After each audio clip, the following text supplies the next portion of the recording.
নবীদের মধ্যে নবী ইসমাঈল আলাইহিস সালাম, তিনি ওয়াদা দিলে ওয়াদা রাখতেন। কথা শুনতেছেন তো আপনারা? নবীদের মধ্যে কোন নবী বেশি কথা দিয়ে কথা রাখতেন? সবাই বলেন ইসমাঈল আলাইহিস সালাম। একদিন আসরের নামাজের পর বা বিকেল বেলার ইবাদতের পর এক লোক এসে বলল, ইয়া নবী আল্লাহ ইসমাঈল, আপনার সাথে একটা জরুরি কথা আছে। আগামীকাল বিকেলে আসরের পরে কি আমার একটু অ্যাপয়েন্টমেন্ট দেওয়া যায়, সময় দেওয়া যায়? নবী ইসমাঈল আলাইহিস সালাম বলেন, ঠিক আছে যাও, আগামীকাল বিকেলে আসরের নামাজের পরে তোমার অ্যাপয়েন্টমেন্ট দিলাম।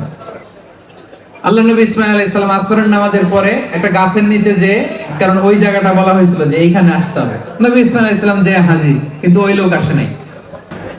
আসছে কে? এই যে ঘুমাইতেছে কোথায়? আসছে কে? ইসমাঈল আলাইহিস সালাম। আসে নাই কে? ওই লোকটা আসে নাই। তো নবী ইসমাঈল আলাইহিস সালাম ভাবছেন আজকে হয়তো ব্যস্ত ছিল, কোনো ঝামেলা হয়েছে, আজকে আসে নাই, কালকে আসবে, কালকে আসবে, ভুলে গেছে। আল্লাহ নবী ইসমাঈল আলাইহিস সালাম তার পরের দিন ওই জায়গায় যে আবার হাজির হলেন, যে লোকটার তো ওয়াদা দিয়েছিলাম কি যেন বলবে, দেখি আজকে আসে কিনা। ওই দিনও ওই লোক আসে না।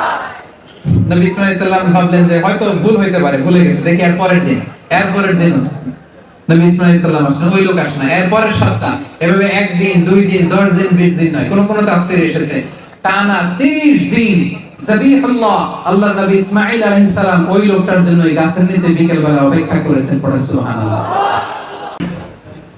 আল্লাহ রাসূল সাল্লাল্লাহু আলাইহি ওয়াসাল্লাম মক্কাতে তিনি বাইতুল মাকদাসের দিকে হয়ে নামাজ পড়তেন। কোন দিকে হয়ে?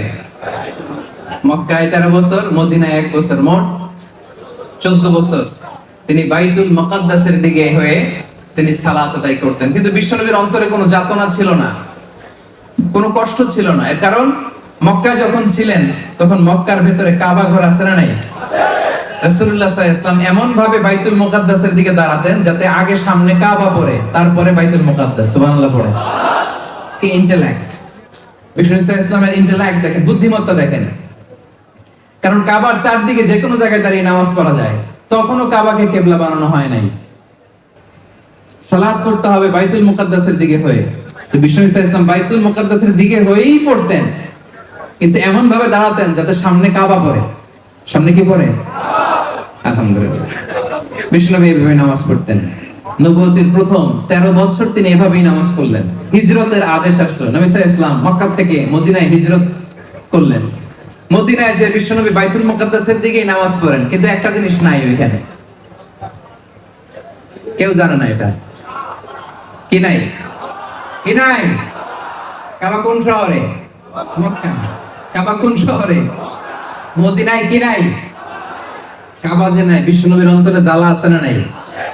13টা বছর বিশ্বনবী সাল্লাল্লাহু আলাইহি ওয়াসাল্লাম কাবাকে সামনে রেখে, যদিও বাইতুল মুকাদ্দাসের দিকে, কাবাকে সামনে রেখে নামাজ পড়তেন।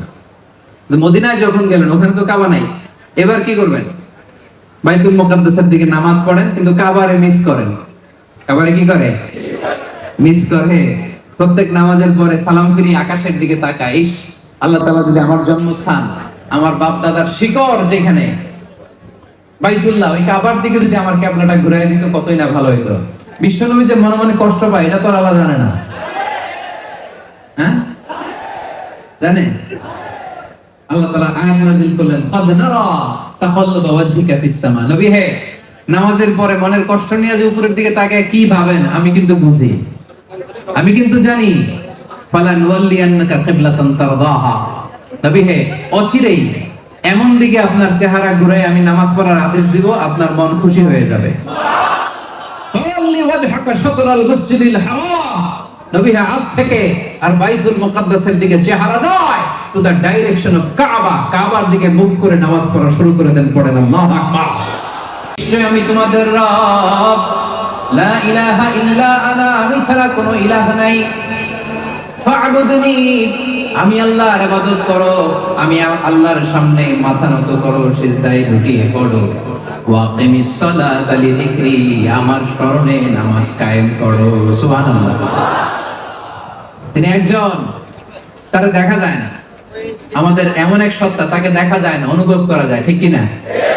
এই যে আজকে যখন নামতেছিলাম সুবহানাল্লাহ, আমার পাশে যিনি বসেছিলেন উনি বলতেছেন, হুজুর দেখেন কি সুন্দর মেঘ, এই মেঘের দিকে তাকালেই তো বোঝা যায় এই মেঘের একজন রব আছে, চিল্লায় বলেন ঠিক কিনা? সাগরের সামনে দাঁড়ালেই তো বোঝা যায় এই সাগর এমনি এমনি সৃষ্টি হয়নি। এই মহাবিশ্ব দিন শেষে রাত আসে, দুপুর গড়িয়ে বিকেল আসে, শীত শেষে গ্রীষ্ম আসে।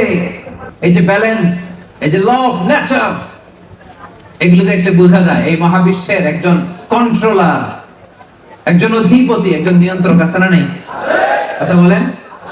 এটা বোঝার জন্য রকেট সায়েন্স জানা লাগে, ডক্টরেট ডিগ্রি করা লাগে, বিবেক থাকলেই বোঝা যায়। একটু বিবেক দিয়ে চিন্তা করলেই বোঝা যায় আল্লাহ হচ্ছেন একজন।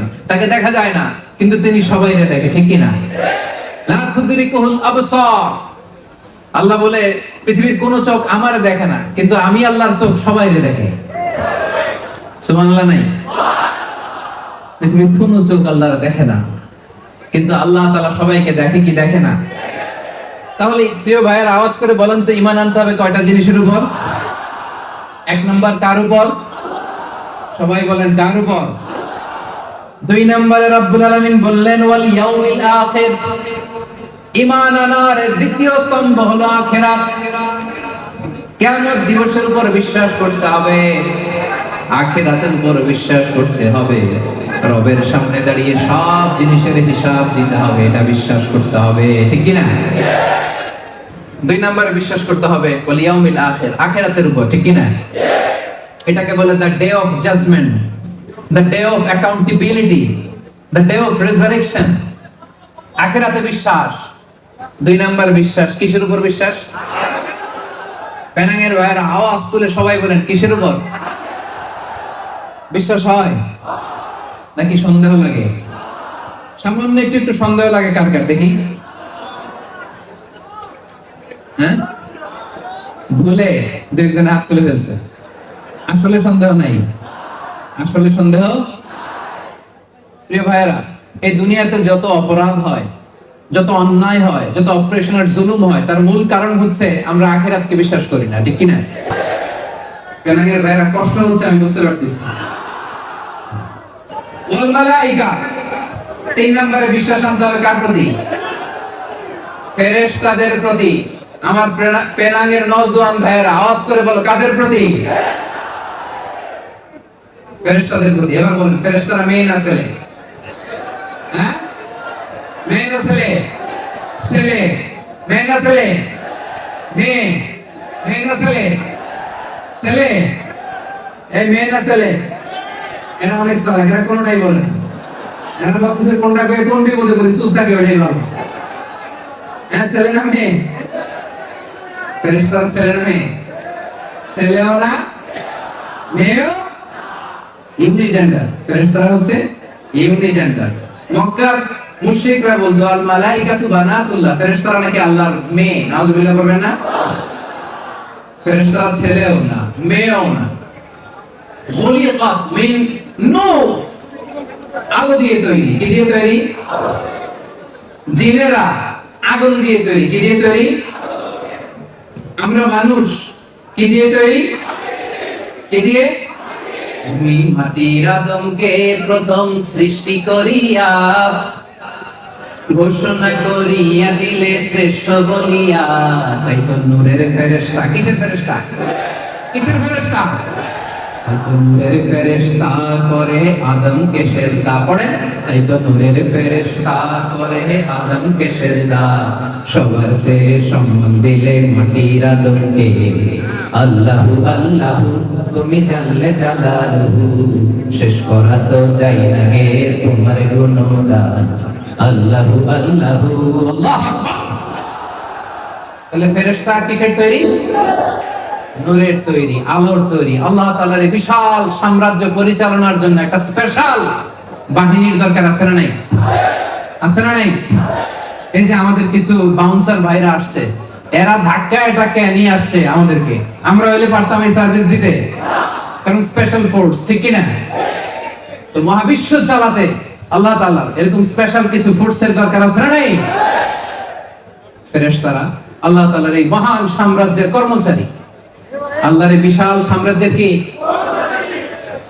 বিশাল সাম্রাজ্যের কি? কর্মচারী। এক এক ফেরেশতা এক এক কাজে নিয়োজিত, এক এক ফেরেশতা এক এক কাজে নিয়োজিত। এক ফেরেশতা আছে মুখ দিয়ে যাই বলবেন টুপ করে লিখে ফেলে, মা ইয়ালফিযু মিন কাউলিন ইল্লা লাদাইহি রাকীবুন আতীদ। আরেক ফেরেশতা আছে মায়ের পেটে আসলেই ইনফাখু ফীহির রূহ, আল্লাহর আদেশে ফুৎকার দিয়ে যায়, তখন সিস্টোলিক ডায়াস্টোলিক অলিন্দ নিলয় শুরু হয়, আপনার হার্টবিট কাজ করতে শুরু করে, আপনি একটা ফুল ফর্ম বেবি হতে শুরু করেন। পড়েন সুবহানাল্লাহ। আবার কিছু ফেরেশতা আছে কিরামান কাতিবিন, দুই কাঁধে বসে থাকে, ইয়ালামুনা মা তাফআলুন, আপনি যা করেন সব আমলনামায় লিখে ফেলে, ঠিক কি না? কিছু ফেরেশতা আছে দিনরাত শুধু বিশ্বনবীর উপর দুরূদ পাঠায়, ও মালাইকাতুহু ইউসাল্লুনা আলা নবী, নবীর প্রতি শুধু দুরূদ পাঠায়। আর কিছু স্পেশাল ফেরেশতা আছে ইয়াহমিলুনাল আরশ, আল্লাহর আরশের 8টা পায়া ধরে বসে আছে। এদের সংখ্যা হচ্ছে 8 জন। 8টা ফেরেশতা। কয়টা? এক একটা ফেরেশতার সাইজ গোটা বিশ্বের মহাবিশ্ব যত বড়, সে আল্লাহর আরশের পায়া ধরে আছে যে ফেরেশতাগুলো, এক একটা ফেরেশতার সাইজ গোটা মহাবিশ্বের চাইতেও বড়। চিল্লায় পড়েন সুবহানাল্লাহ। নবীদের কথায় কোনো গরমিল নাই, সব নবীদের কথায় নাকি গরমিল আছে? হ্যাঁ, আচ্ছা পেনাঙ্গের ভাইয়েরা একটু বুঝে শুনে উত্তর দেন। এমন কি কখনো হয়েছে কোন নবী বলছে আল্লাহ একজন, আরেক নবী আইসা বলে না একজন না দুইজন হইতে পারে? বুঝে নাই বোধহয়। কোন নবী বলছে আখেরাত হবেই হবে, আরেক নবী আইসা বলতেছে না আখেরাত নাও হইতে পারে? বলছে বলছে বলছে। তার মানে নবীদের কথায় কোনো গরমিল নাই, গরমিল থাকে কবিদের কথায়। কথা বলেন, কার কথায় গরমিল নাই? কাদের কথায় গরমিল? কবিদের কথায়। কারণ এক এক সময় এক একটা বলে, সকালে একটা বলে বিকালে আর একটা, আছে না নাই? কিন্তু নবীদের কথায় কি গরমিল আছে?